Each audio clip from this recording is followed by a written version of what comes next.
a stunning twist that rattled palace walls and left even seasoned courtiers speechless.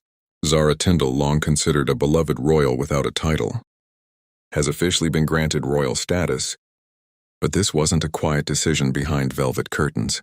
It came after a bold, silent war of protocols, orchestrated not by King Charles or the Prime Minister, but by the future Queen herself, Catherine, and no one was ready for what would come next.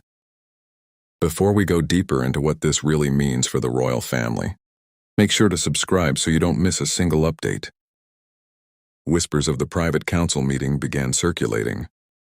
Just days after an unusually long meeting between Catherine and her inner circle, there were no public statements, no press releases yet behind closed doors. The very essence of royal hierarchy was quietly being redrawn. Those who had dismissed Zara Tindall as simply Princess Anne's spirited daughter were forced to reconsider their assumptions. For years, Zara had been the royal who lived without the burden or benefit of a title. But what many failed to understand was that her untitled presence was never a sign of insignificance. If anything, it was the silence before a storm. Sources close to the palace revealed that this wasn't a ceremonial gesture made out of sentiment. Catherine had formed a discreet advisory body over the past year, one that was quietly tasked with evaluating outdated royal traditions, overlooked roles, and the fairness of inherited privilege. Tucked away in this operation was a singular question. Why had Zara, despite her loyalty, her prominence, and her tireless representation of the crown, never been officially recognized?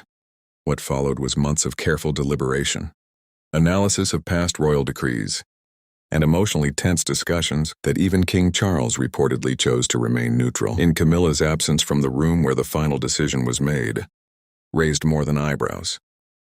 Allegedly, she had been deliberately left out of the core talks, a move some say was calculated. Camilla, who once saw herself as the gatekeeper to tradition, now found her influence contested, even eclipsed by a woman nearly 20 years younger, but clearly more in step with the future of the monarchy. The meeting in question, held without fanfare and attended only by senior figures loyal to Catherine's vision,